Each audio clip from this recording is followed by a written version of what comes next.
നമസ്കാരം. ശ്രീഭദ്ര ജ്യോതിഷം ചാനലിലേക്ക് ബഹുമാന്യരായ എല്ലാ പ്രേക്ഷകർക്കും സ്വാഗതം. കൊല്ലവർഷം 1202 എന്ന പുതിയ മലയാള വർഷത്തിൽ കാർത്തിക നക്ഷത്രക്കാർക്ക് ഉണ്ടാകുന്ന സാമാന്യ ഫലങ്ങളെക്കുറിച്ചാണ് നമുക്ക് ഇന്ന് നോക്കാനുള്ളത്. 2026 ഓഗസ്റ്റ് 17 തീയതിയാണ് ചിങ്ങ 1 തീയതി. അന്നു മുതലാണ് പുതിയ മലയാള വർഷം ആരംഭിക്കുന്നത്. ഇപ്പോൾ കാർത്തിക ആദ്യ പാദത്തിൽ ജനിച്ചവർ, അതായത് ആദ്യത്തെ 15 നാഴികയ്ക്കുള്ളിൽ ജനിച്ചവർ മേടക്കൂറിലും ബാക്കി 45 നാഴികയ്ക്കകത്ത് ജനിച്ച ആളുകൾ ഇടവക്കൂറിലുമാണ് വരുന്നത്.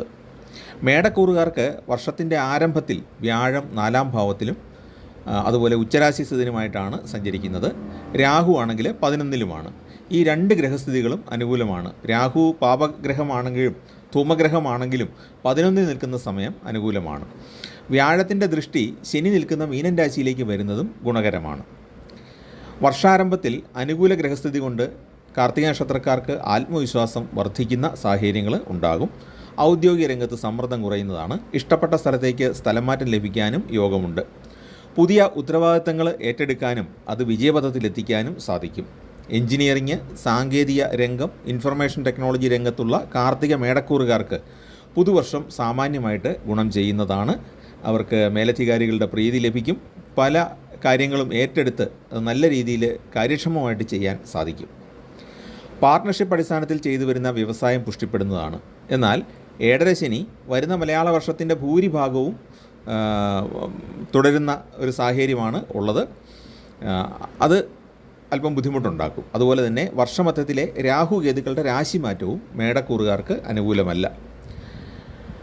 ശനി ഇപ്പോൾ മേടക്കൂറുകാരെ സംബന്ധിച്ച് 12-ാം ഭാവത്തിലാണ് സഞ്ചരിക്കുന്നത്. വ്യാഴത്തിൻ്റെ അനുകൂല സ്ഥിതിയുള്ള സമയത്ത് കർമ്മരംഗത്ത് ഉയർച്ചയുണ്ടാകും. ഭൂമി വാങ്ങാനോ വീട് നിർമ്മിക്കാനോ ഒക്കെയുള്ള സാഹചര്യങ്ങൾ സംജാതമാകും. പുതിയ സംരംഭങ്ങൾ ആരംഭിക്കാൻ ആഗ്രഹിക്കുന്നവർക്ക് വരുന്ന മലയാള വർഷത്തിൽ അതിന് സാധിക്കുന്നതുമാണ്. സഹോദരന്മാരുമായിട്ടുള്ള സ്വത്ത് വ്യവഹാരം രാജിയാകാൻ സാധ്യതയുണ്ട്. മധ്യസ്ഥർ ഒക്കെ ഇടപെട്ട് അല്ലെ ബന്ധുക്കളുടെ സാന്നിധ്യത്തിൽ തന്നെ അത് രാജിയാക്കി പൈതൃക സ്വത്ത് നിയമപരമായിട്ട് കൈവശം എത്താനുള്ള യോഗമുണ്ട്. വർഷമധ്യത്തിന് ശേഷം വലിയ ധനനേട്ടങ്ങൾക്ക് സാധ്യതയില്ല. എങ്കിലും ആവശ്യമായ ധനം ആവശ്യമായ സമയത്ത് ലഭിക്കാനുള്ള ഒരു യോഗമുള്ളത് വളരെ ആശ്വാസകരമാണ്. ജോലിയിൽ വളർച്ച പ്രതീക്ഷിക്കാം. അതായത് തൊഴിൽ രംഗത്ത് എന്ന് നമുക്ക് പറയുന്നതാണ് കുറച്ചുകൂടെ കറക്റ്റ്. തൊഴിൽ രംഗത്ത് വളർച്ച പ്രതീക്ഷിക്കാവുന്ന ഒരു വർഷമാണ് വരുന്നത്. കടബാധ്യതകൾ കുറയ്ക്കാൻ ശ്രമം തുടരുന്നതാണ്. കുറേയൊക്കെ അടച്ചു തീർക്കാനും സാധിക്കും. ചൊവ്വ ഗ്രഹചാരവശാൽ 3, 6, 11 ഭാവങ്ങളിൽ വരുന്ന സമയത്ത് കടങ്ങൾ നന്നായിട്ട് കുറയുന്നതാണ്. ദാമ്പത്യത്തിൽ പരസ്പരമുള്ള അഭിപ്രായ വ്യത്യാസങ്ങളും കുറയും. ഒന്നിച്ചുള്ള യാത്രകൾക്കൊക്കെ സാധ്യതയുണ്ട്. ഭാര്യാഭർത്താക്കന്മാർ ഒന്നിച്ച് യാത്ര ചെയ്തേക്കാം. സാമ്പത്തിക തട്ടുപിടികൾ പെടാതിരിക്കാൻ പ്രത്യേകമായ കരുതൽ ഉണ്ടായിരിക്കണം. വരുന്ന വർഷം വിദേശയാത്ര ആഗ്രഹിക്കുന്നവർക്കത് സാധിക്കുന്നതാണ്. 2026 ഒക്ടോബറിൽ വ്യാഴം മേടക്കൂറുകാരുടെ 5-ാം ഭാവമായ ചിങ്ങൻ രാശിയിലേക്ക് മാറുന്നുണ്ട്. ഈ സമയത്ത് വാഹനയോഗം, സന്താനയോഗം ഇവ പ്രതീക്ഷിക്കാം. ബുദ്ധിപൂർവ്വം നടത്തിയ നിക്ഷേപങ്ങളിലൂടെ ഈ സമയത്ത് ആദായം ഉയരും. ധനപരമായ കാര്യങ്ങളിൽ 2026 ജൂലൈ, നവംബർ മാസങ്ങൾക്ക് മേന്മ കുറയുന്നതുമാണ്. ബിസിനസ് നന്നായിട്ട് മെച്ചപ്പെടുന്ന ഒരു വർഷമാണ് വരാൻ പോകുന്നത്. പിന്നീട് 2027 ജനുവരിയിൽ വ്യാഴം തിരികെ കർക്കിടകത്തിലും വീണ്ടും ജൂൺ 26 ചിങ്ങത്തിലേക്ക് സഞ്ചരിക്കുന്നുണ്ട്. ഇതിനാൽ ഭാഗ്യാനുഭവങ്ങൾ മാറി മാറി വന്നുകൊണ്ടിരിക്കും. അപ്പം വ്യാഴം 4-ലും 5-ലുമായിട്ട് സഞ്ചരിക്കുന്നത് കൊണ്ട് വലിയ ദോഷങ്ങളൊന്നും ഉണ്ടാവില്ല. കുറേ ഗുണഫലങ്ങളുണ്ടാകും. പക്ഷേ ആ വ്യാഴം ട്രാൻസിറ്റ് ചെയ്യുന്ന ആ സമയമുണ്ടല്ലോ, ഒരു രാശിയിൽ നിന്ന് മറ്റൊരു രാശിയിലേക്ക് കടക്കുന്ന ആ ഒരു സമയത്ത് കുറച്ച് മനോദുഃഖമൊക്കെ ഉണ്ടായേക്കാം. ചെറിയൊരു സങ്കടമോ ഒറ്റപ്പെടൽ പോലെയൊക്കെ തോന്നിയേക്കാം. അത് വളരെ താൽക്കാലികമായൊരു കാര്യമാണ്. 2026 ഡിസംബർ മാസത്തിൽ രാഹു 10-ാം ഭാവമായ മകരത്തിലേക്ക് എത്തുകയാണ്. തൊഴിലിൽ പെട്ടെന്നുണ്ടാകുന്ന മാറ്റങ്ങൾ ശ്രദ്ധിക്കേണ്ടതാണ്. ധനപരമായിട്ട് പെട്ടെന്നുള്ള ഉയർച്ചയും താഴ്ചയും അനുഭവപ്പെട്ടേക്കാം. മേലുദ്യോഗസ്ഥരുമായിട്ട് അഭിപ്രായ വ്യത്യാസങ്ങൾ ഉണ്ടാകാൻ സാധ്യതയുണ്ട്. രാഹു മാറുന്നതിനൊപ്പം കേതു 4-ാം ഭാവമായ കർക്കിടകത്തിലേക്ക് വരുന്നത് കുടുംബാംഗങ്ങളുമായിട്ട് തർക്കമുണ്ടാകാനോ വീട് വിട്ട് ദൂരേക്ക് യാത്ര പോകാനോ ഉള്ള സാധ്യതയാണ് കാണിക്കുന്നത്. ശ്വാസകോശ സംബന്ധമായ അസുഖങ്ങളും ഉണ്ടായേക്കാം. ഇതെല്ലാം മേടക്കൂറിൽപ്പെടുന്ന കാർത്തിക നക്ഷത്രക്കാരുടെ കാര്യമാണ് പറയുന്നത്. എങ്കിലും 4-ാം ഭാവത്തിലെ കേതു പൂർവിക സ്വത്ത് ലഭിക്കാൻ സഹായിക്കും. ഇപ്പോൾ താമസിക്കുന്ന വീട് മാറി താമസിക്കാനും സാധ്യതയുണ്ട്. 2027 ജൂൺ 2 ശനി മേടക്കൂറുകാരുടെ ജന്മരാശിയിലേക്ക് എത്തുമ്പോൾ ജന്മശനി അവർക്ക് ആരംഭിക്കും. ജന്മശനി കാലത്ത് മനോദുഃഖം, സാമ്പത്തികമായ തടസ്സങ്ങൾ തുടങ്ങിയവ നേരിട്ടേക്കാം. പക്ഷേ വ്യാഴത്തിൻ്റെ ആനുകൂല്യം ഉള്ളതുകൊണ്ട് പൂർണ്ണമായിട്ട് ദാരിദ്ര്യമൊന്നും ഒരിക്കലും ഉണ്ടാവില്ല. ഈ ശനിയുടെ നിലപാട് മൂലം അല്ലെങ്കിൽ ശനിയുടെ സ്ഥാനം മൂലം കുറച്ച് തടസ്സങ്ങളൊക്കെ നേരിട്ടേക്കാം. ഇത് കാർത്തിക മേടക്കൂറുകാരുടെ ഫലമാണ് പറഞ്ഞത്. ഇനി കാർത്തിക ഇടവക്കൂറുകാർക്ക് വർഷാരംഭത്തിൽ വ്യാഴം 3-ാം ഭാവത്തിലാണ്. 3-ലെ വ്യാഴം മുറവിളി കൂട്ടും എന്നാണ് പ്രമാണം പറയുന്നത്. എങ്കിലും വ്യാഴം ഉച്ചരാശിയിൽ വരുന്നതുകൊണ്ട് കാര്യമായ ദോഷം ഉണ്ടാവില്ല. വ്യാഴം 3-ലാണെങ്കിലും ഉച്ചരാശിയിലാണ്, കർക്കിടകത്തിലാണ്. പക്ഷേ സഹോദരങ്ങളുമായിട്ട് നേരിയ അഭിപ്രായ ഭിന്നത വന്നേക്കാം. പിന്നീട് അത് പരിഹരിക്കാനും സാധിക്കും. വ്യാഴം ഉച്ചരാശിയിൽ നിൽക്കുന്ന സമയത്ത് സഹോദരിൽ നിന്ന് തനിക്കും സഹായം ഉണ്ടാകും, നമ്മളെക്കൊണ്ട് സഹോദരങ്ങൾക്ക് സഹായം ഉണ്ടാകും. ഇപ്പോൾ ഈ തർക്കമൊക്കെ എന്ന് പറയുന്നത് വെറും താൽക്കാലികമായ കാര്യമാണ്. നിസ്സാര കാര്യങ്ങളെ ചൊല്ലി അല്ലെ പറഞ്ഞു പോയ എന്തെങ്കിലും ഒരു കാര്യം, അല്ലെ പഴയ ഏതെങ്കിലും ഒരു കാര്യം എടുത്തിട്ടൊക്കെയാണ് തർക്കം ഉണ്ടാകാൻ സാധ്യതയുള്ളത്. അത് പെട്ടെന്ന് തന്നെ പരിഹരിക്കാൻ സാധിക്കും. സ്വത്ത് സംബന്ധിച്ച തർക്കം രമ്യമായിട്ട് പരിഹരിക്കാൻ വഴി തെളിയും. ജീവിത പങ്കാളിയുടെ സ്വത്ത് സംബന്ധിച്ച അനിശ്ചിതാവസ്ഥയും നീങ്ങുന്നതാണ്. ഇപ്പോൾ ഭാര്യയുടെ സ്വത്തോ അല്ലെ ഭർത്താവിൻ്റെ സ്വത്തോ ഒക്കെ നിയമപരമായിട്ട് തന്നെ നമ്മുടെ കയ്യിലേക്ക് വരാൻ സാധ്യതയുണ്ട്. അതിൻ്റെ ഡോക്യുമെൻറ്റ്സൊക്കെ നമുക്ക് കിട്ടും. കുടുംബത്തിൽ പൊതുവേ സ്വസ്ഥത നിലനിൽക്കും. ജോലിസ്ഥലത്ത് ഭൂരിപക്ഷം സഹപ്രവർത്തകരുടെ പിന്തുണ എപ്പോഴും ഇടവക്കൂറിൽപ്പെടുന്ന കാർത്തികക്കാർക്ക് ഉണ്ടാകും. പ്രതിസന്ധികളിൽ നല്ല തീരുമാനമെടുക്കാനായിട്ട് സാധിക്കുന്നതാണ്. പക്ഷേ മേലുദ്യോഗസ്ഥരിൽ ചിലർ ചെറിയ തെറ്റുകൾക്ക് പോലും രൂക്ഷമായിട്ട് പ്രതികരിക്കാൻ സാധ്യതയുണ്ട്. അത് നമ്മളെ കുറച്ച് ബുദ്ധിമുട്ടിക്കും. നമ്മൾ നന്നായിട്ട് ജോലി ചെയ്താലും, നമ്മുടെ മനസ്സർപ്പിച്ച് തന്നെ ജോലി ചെയ്താലും മേലുദ്യോഗസ്ഥരിൽ ചില ആൾക്കാർ നമ്മളോട് മോശമായിട്ട് പെരുമാറും. ആ ഒരു സമയത്ത് നമുക്ക് വല്ലാതെ ദേഷ്യം വരും. പക്ഷേ സംയമനം പാലിച്ചുകൊണ്ട് മാത്രമേ പ്രതികരിക്കാവുള്ളൂ. കാരണം പെട്ടെന്ന് ജോലി മാറാനുള്ള ഒരു അനുകൂല സാഹചര്യമല്ല അടുത്ത വർഷം ഉള്ളത്.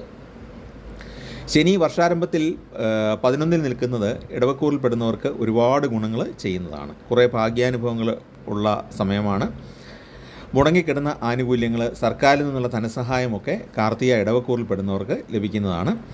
മാതാപിതാക്കൾക്ക് ധനഗുണമുണ്ടാകും. അവരുടെ ആരോഗ്യകാര്യത്തിലും സൗഖ്യം ഉണ്ടാകും.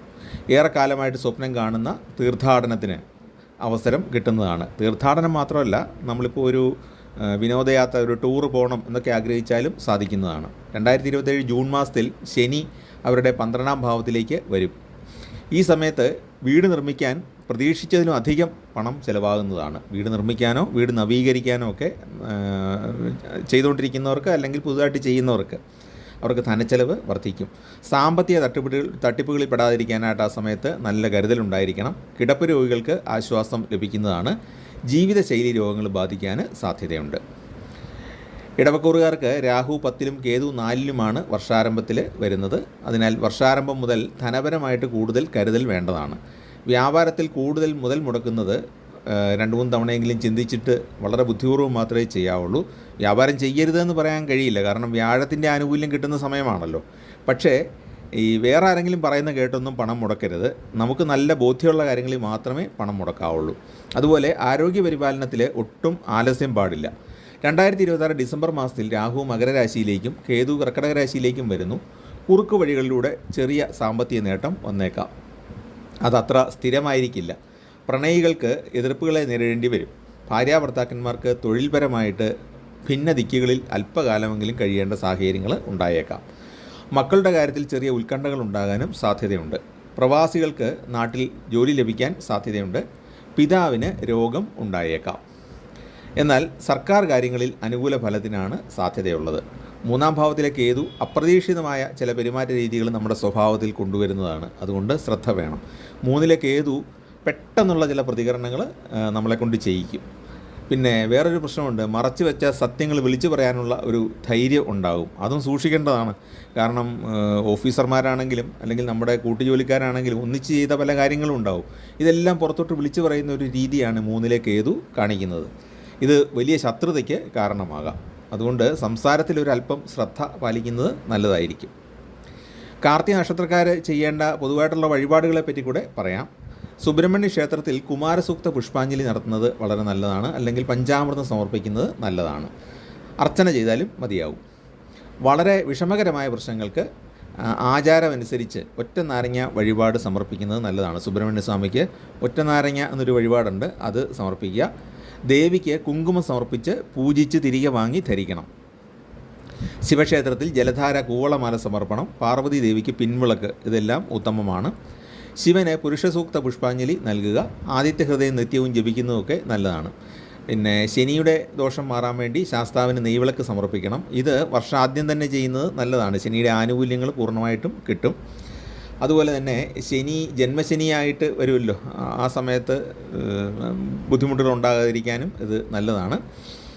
അതുപോലെ കാർത്തിക ഇടവക്കൂറുകാരെ സംബന്ധിച്ച് 12ലേക്ക് ശനി വരുന്ന സമയത്ത് ബുദ്ധിമുട്ടുണ്ടാകാതെയൊക്കെ ശനിക്ക് വഴിപാട് ചെയ്യുന്നത് നല്ലതാണ്, ശാസ്താവിന് വഴിപാട് ചെയ്യുന്നത് നല്ലതാണ്. രാഹുവും കേതുവൊക്കെ രാശി മാറുന്ന സമയത്ത് സർപ്പങ്ങൾക്ക് 100 പാലും സമർപ്പിക്കുന്നതും ദോഷപരിഹാരത്തിന് നല്ലതാണ്. മറ്റ് മതക്കാരെ സംബന്ധിച്ച് അഗതികൾക്ക് അന്നദാനം ചെയ്യുന്നത് നല്ലതാണ്. അതായത് അർഹരായ അഗതികൾക്ക് അന്നദാനം കൊടുക്കുക. വൃദ്ധജനങ്ങൾക്ക് എന്തെങ്കിലും സഹായം ചെയ്തു കൊടുക്കുന്നത് വളരെ പുണ്യം നൽകുന്ന ഒരു കാര്യമാണ്. എല്ലാ മതക്കാർക്കും ദോഷപരിഹാരം കിട്ടാനായിട്ടത് വളരെ നല്ലതാണ്. വൃദ്ധജനങ്ങൾക്ക് സഹായം ചെയ്തു കൊടുക്കുക.